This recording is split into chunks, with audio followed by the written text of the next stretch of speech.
Bonjour, je suis Tiken Diafa Koli. J'aimerais aujourd'hui m'exprimer sur la situation au Mali. Cette situation, elle nous rappelle 1958, lorsque Sékou Touré a dit non à la France.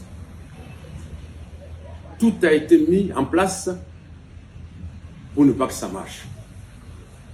Et depuis que le Mali a décidé de prendre son destin en main, depuis que le Mali a décidé de mener sa guerre pour libérer son territoire, alors tout est mis en place pour ne pas que ça marche.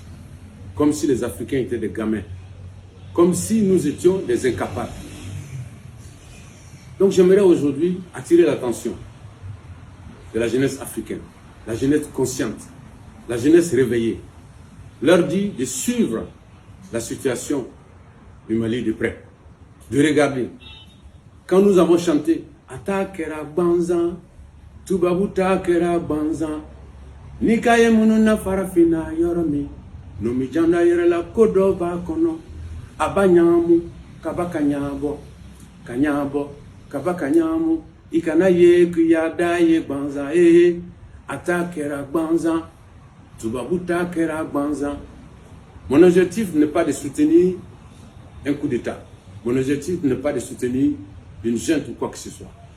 L'objectif principal, c'est d'attirer l'attention de la jeunesse réveillée d'Afrique.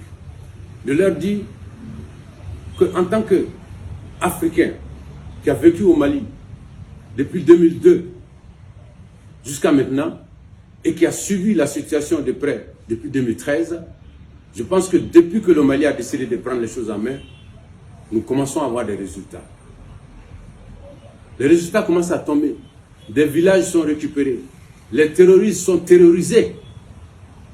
Et donc, tout est fait aujourd'hui pour ne pas que ça marche. Et c'est ça la réalité. Donc, c'était important pour moi de m'exprimer sur cette situation. Suivons le Mali, cette situation du Mali de près. C'est une résistance qui est en marche. Et tout sera fait pour ne pas que ça marche. Parce que si le Mali réussit, d'autres pays vont essayer d'avoir la vraie copie de l'indépendance. Parce que celle qu'on nous a donnée en 1960, c'est la photocopie. Rastafari, African Revolution.